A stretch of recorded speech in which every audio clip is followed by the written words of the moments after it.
Bob Lanes é o jeito que ele prefere ser chamado, né? É o jeito que ele se apresenta, é o jeito que ele pede até para os alunos o chamarem, né? Não Robert Lanes, mas como Bob Lanes, é o jeito que ele prefere que todos o chamem. Ele chega aqui no começo dos anos 80 na Unicamp, é um período que o programa de pós-graduação tinha sido fundado alguns anos atrás e vai formar ao longo do tempo diversos historiadores, diversos pesquisadores da área de história social do Brasil.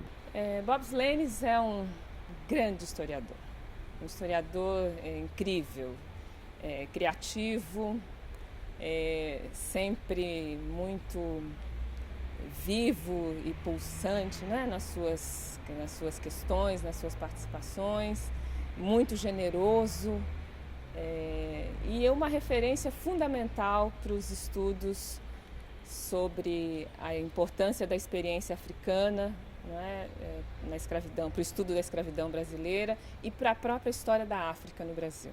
Ele foi meu orientador no doutorado, e participou da banca do meu mestrado, e ele sempre trazia uma ideia interessante ou um tema que eu ainda não havia pensado. Quero me acabar no sumidor, quero me acabar no sumidor, lamba de 20 dias, ei lamba, quero me acabar no sumidor. A razão principal de eu ficar no Brasil, eu estava aqui com uma bolsa de pós-doutorado fazendo pesquisa. E aí eu conheci uma moça que acabei me casando com ela. Era uma época muito, muito empolgante aqui na academia brasileira, na área de história. O único programa de doutorado que havia no país era na USP, né? Mas a Unicamp e a Fluminense haviam aberto programas de mestrado e estavam com planos de abrir um doutorado, que acabou pouco tempo depois fazendo, né?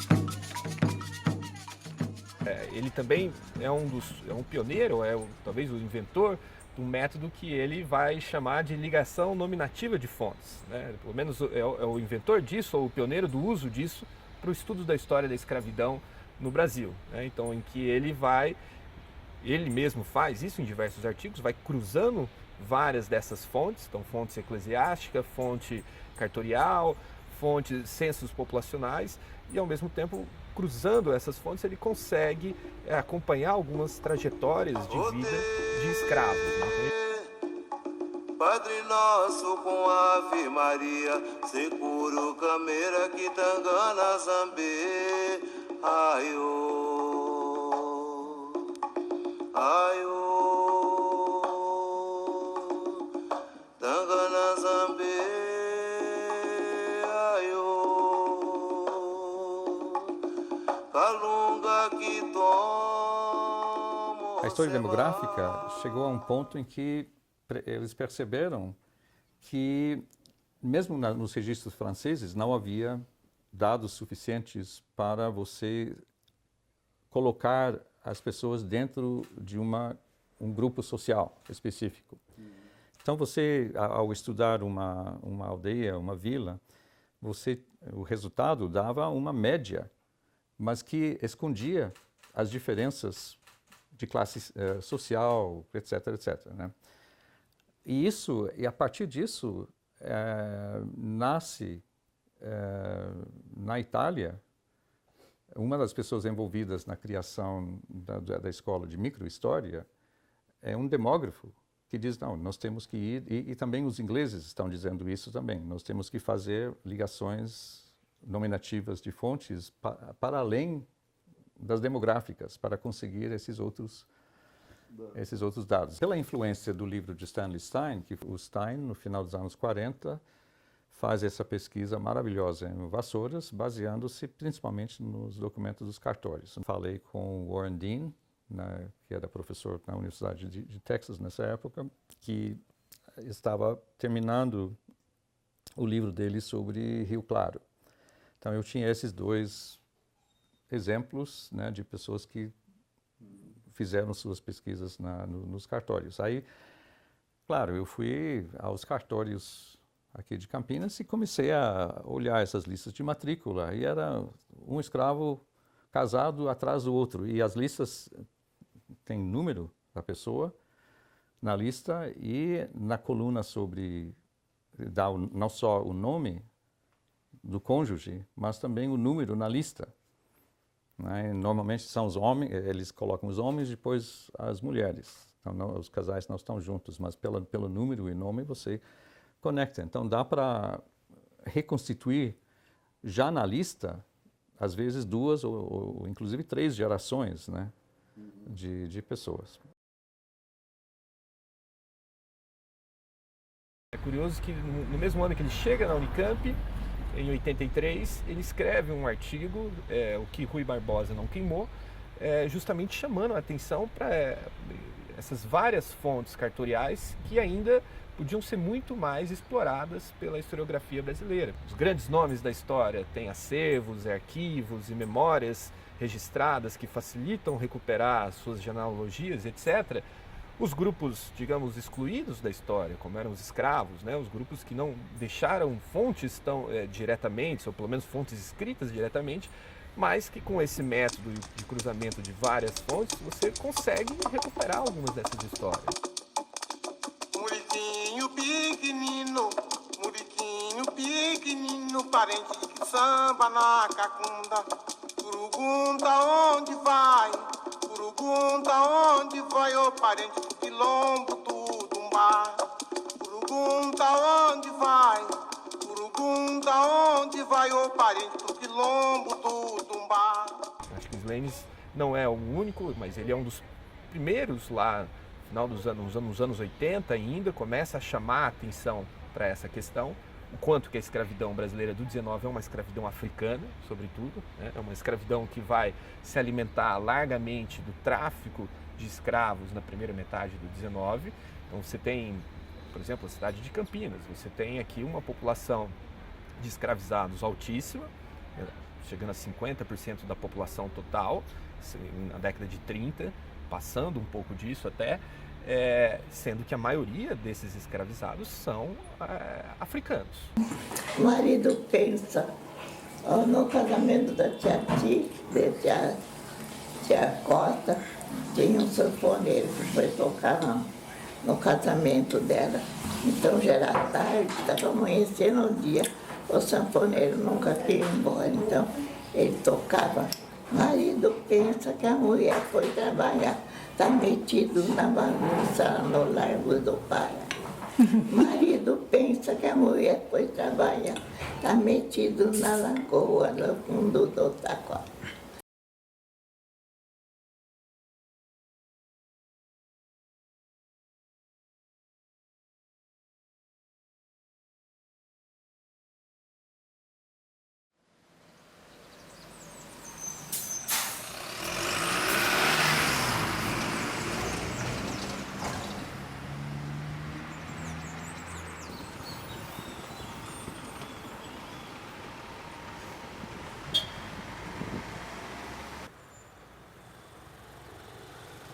A Rua da Abolição. Por que será que puseram esse nome? Por que será que eu pus? Acho que por causa dos escravos mesmo, que puseram a abolição. Porque ali era o reduto dos escravos, né? Então, por isso ali ficou o Pareiro. Era o reduto dos escravos que foram se juntando, tudo por ali mesmo, né? Ali tinha seu Leôncio, seu Mané Ceará, seu Purquério. Então, era bastante menino nessa idade, de 10 anos até 14 anos, que fazia esse serviço à noite. Eles trabalhavam só à noite. De dia, cada um tinha sua obrigação. À noite, ia trabalhar na faquinha. Lá, eles limpavam paralelepípedo por paralelepípedo com aquela faquinha. O pai era molequinho e trabalhava na faquinha. A avó Angélica trabalhava na chácara da fazenda, que ela foi trabalhar lá ainda nova, menina, né? Menina, mas não muito nova. Quer dizer que ela falou assim que ela ia trabalhar lá, mas ela disse que fazia uma cara de coitada, de coitadinha, para não porem ela para trabalhar no serviço pesado, porque ela nasceu na lei do ventre livre. Então, ela não era escrava. Ela nasceu na lei do ventre livre, então ela não trabalhava como escrava. O Florestan Fernandes estava, e a historiografia da época, né, estava dizendo, não, na verdade, se baseando na historiografia norte-americana.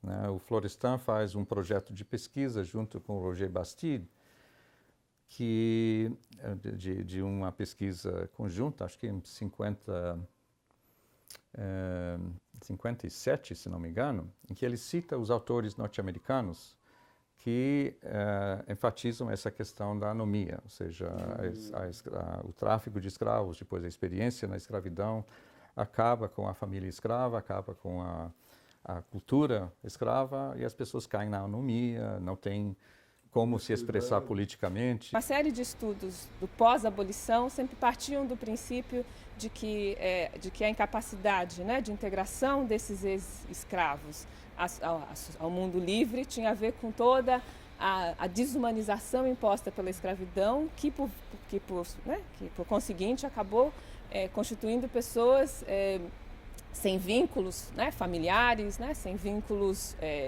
com o mundo do trabalho livre, etc. Né?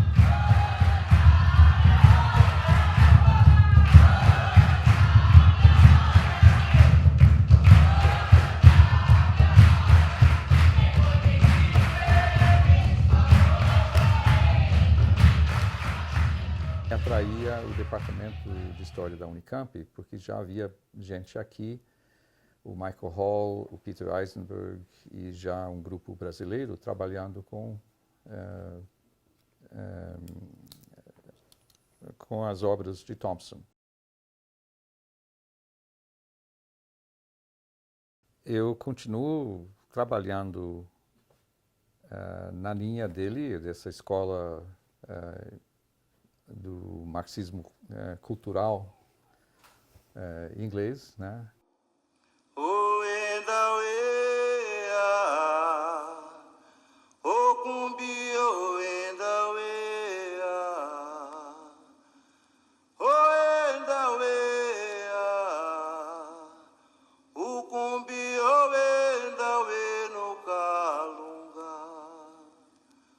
Mas a escravidão existia mesmo, o pessoal tinha que trabalhar até cansado. Trabalhavam, no outro dia de madrugada já estavam lá na lida, eles falavam, né?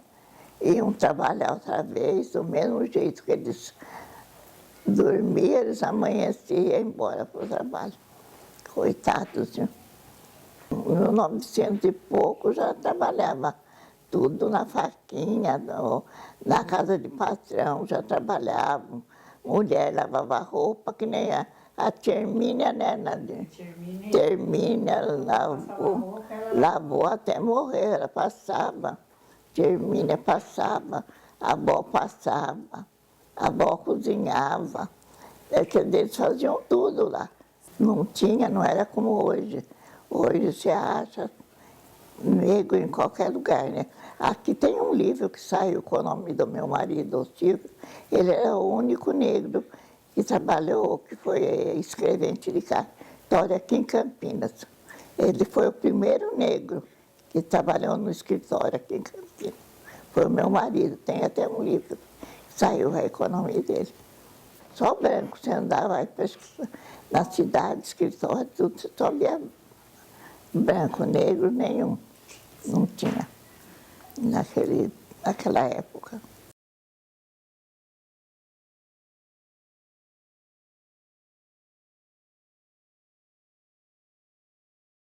Eu encaro a família como uma instituição, talvez a instituição mais importante para a comunicação de o que eu chamo no meu livro de esperanças e recordações, especialmente recordações, ou seja, aspectos da cultura, da linguagem. A grande maioria dos escravos até 1850, nas grandes fazendas, eram da África.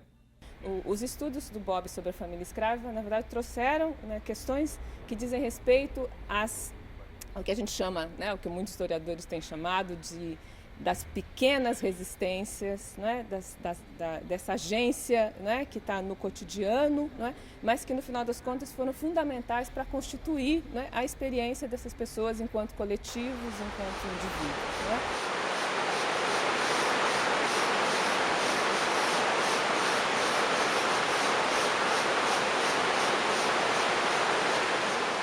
Na Senzala uma Flor foi publicado em 1999 e esse livro levou 12 anos para ter uma segunda edição. Então, os cursos de história, normalmente, ele era uma bibliografia obrigatória e os alunos não encontravam para comprar. Então, a gente até brincava, nós, os alunos de pós-graduação, de que se esse livro fosse roubado, a gente tinha medo de circular em qualquer lugar com o livro, né? Que ele seria um item de muito valor, porque ele acabou sendo negociado a um valor alto na internet, porque não se encontrava em sebos ou livrarias.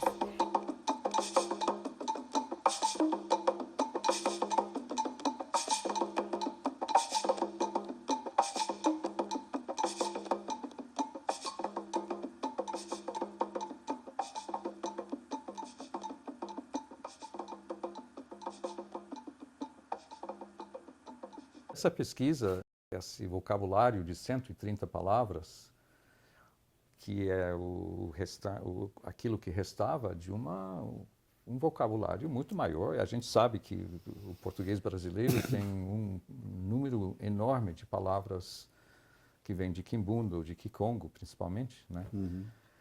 E aí que eu percebi realmente a necessidade de conhecer mais de perto a história africana.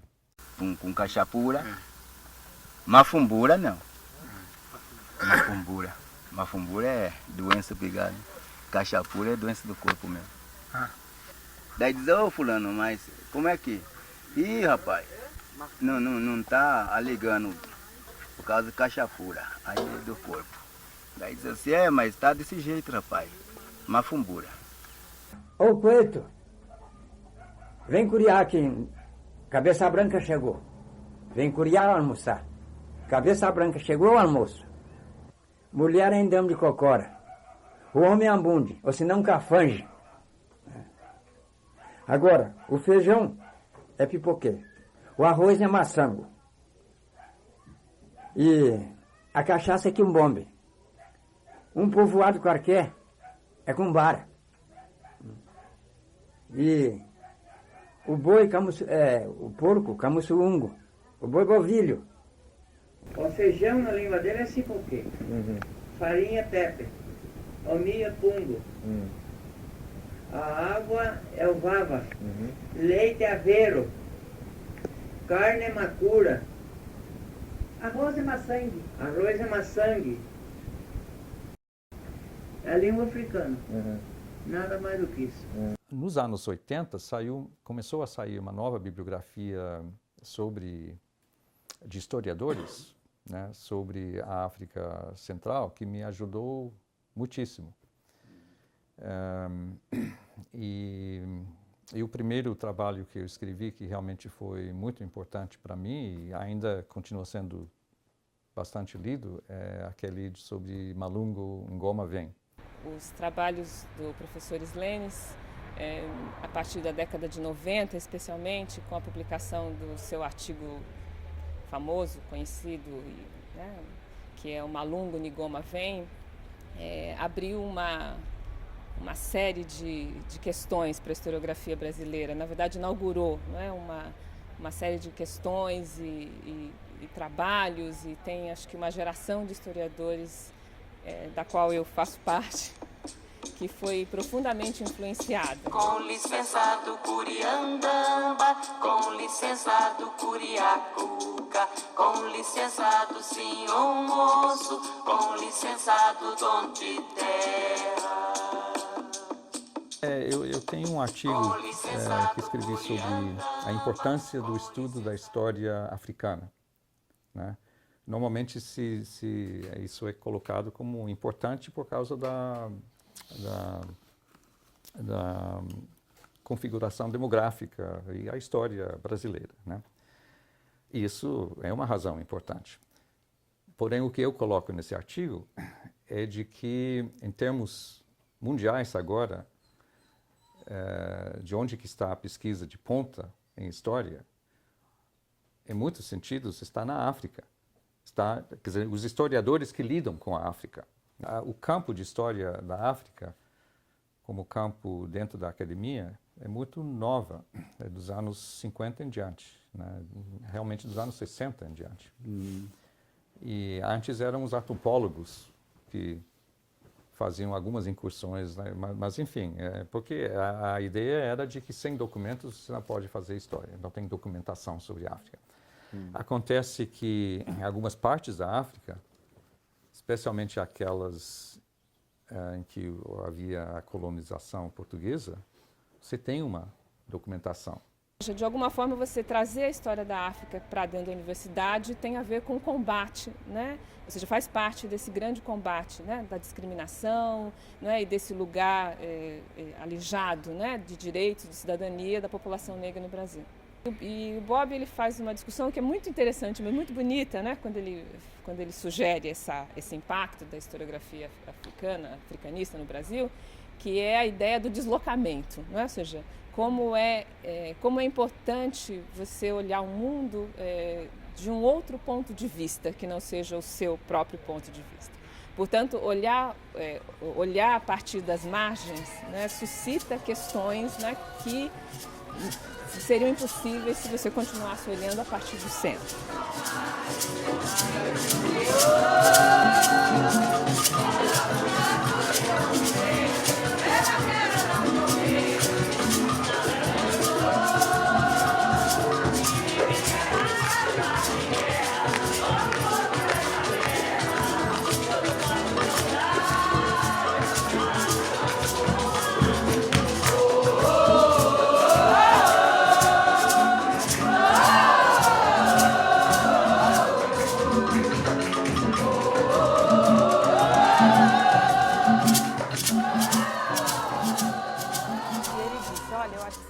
Fazer reconstituição de famílias, com o cruzamento nominativo de fontes. Você tem 5 fontes nominativas e você deveria fazer isso. E eu fiquei super empolgada e fui fazer. Deu um super trabalho no final das contas, mas valeu muito a pena. Foi bem interessante e muito gratificante também tê-lo como orientador. Essa, de fato, foi uma das grandes influências, uma das, né? Não foi a única, mas uma das grandes influências do Slanes no meu trabalho de mestrado, que depois deu origem ao livro Senzala Insurgente, publicado pela editora da Unicamp, e que eu estudo um plano de revolta escrava aqui na cidade de Campinas no ano de 1832, e foi a partir da orientação do Slanes e por sugestão do Slanes que eu adotei esse método dele, né, de cruzar diversas fontes. Então, o processo crime, que foi criado para investigar aquele plano de revolta escrava, censos populacionais, inventários de escravos, registros eclesiásticos. Então foi cruzando essas várias fontes, por sugestão do Slanes, que eu também consegui recuperar algumas das trajetórias dos escravos envolvidos no plano de revolta de 32. Eu me lembro de vários episódios assim, com o Bob que redirecionaram, né, o meu olhar sobre uma pesquisa determinada, sobre uma questão metodológica ou sobre um problema de pesquisa. Eu acho que desde a minha entrevista no ingresso no doutorado, não é? Bob estava na banca, depois no meu exame de qualificação para o doutorado, Bob estava na banca.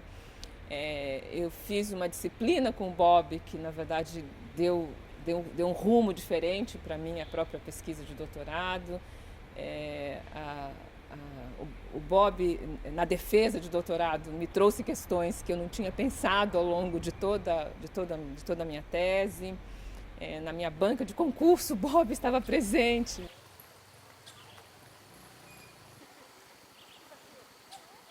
O malungo quer dizer canoa gigantesca, que o nome é barco, basicamente. É uma metonímia usada. Em Cuba era carabela, a palavra em espanhol. Em Haiti era bâtiment, grande barco. E eu entrei numa universidade com professores excelentes e alunos, quer dizer, os melhores alunos do Brasil, né? Na Fluminense e depois aqui na Unicamp. E especialmente a possibilidade de trabalhar com alunos maravilhosos, que você dá uma dica e na semana seguinte eles voltam já assimilando isso e indo mais adiante. Quer dizer, eles começam a ensinar você também. Eles não são alunos ou orientando simplesmente, eles são malungos de viagem, né? E o professor vai aprendendo junto com eles, né? Um grande elogio, uma grande satisfação se eu pudesse ser considerado um malungo do Bob Slanes, né? Ser alguém de companhia de viagem dele, nessas viagens de estudo da escravidão do Brasil, de estudo da sociedade brasileira do século XIX. De fato, para mim é um privilégio ter podido contar com a orientação dele durante toda a minha formação, durante a minha pós-graduação que eu fiz aqui na Unicamp. E depois agora, mais atualmente, trabalhar ao lado dele, né? Ele está aposentado, mas ele ainda tem ligação com a universidade, ele ainda orienta alunos. Então é uma satisfação enorme poder ser considerado um malungo do Bob Slanes, né? Talvez ele é o nosso grande mentor, é o nosso grande guia nessa viagem pelo estudo da escravidão do século XIX, sem dúvida alguma, né? Eu me considero, me considero. A minha experiência assim, de fazer parte, né, do grande barco do qual o Bob é nossa grande referência, a grande referência, eu me considero e fico muito satisfeita. Eu também gosto bastante dessa expressão do malungo. Acho que sim, né? Todo mundo que passou por isso, acho que guarda um pouquinho da experiência de ter trabalhado com ele.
Muriquinho pequenino, muriquinho pequenino, parente de que samba na cacunda. Purugunta onde vai, purugunta onde vai, ô parente pro quilombo do Tumbá. Purugunta onde vai, purugunta onde vai, ô parente pro quilombo do Tumbá.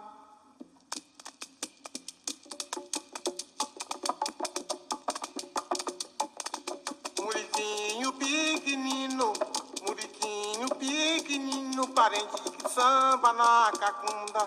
Purugunta onde vai, purugunta onde vai, ô parente do quilombo do Tumbá. Purugunta onde vai, purugunta onde vai, ô parente do quilombo do Tumbá.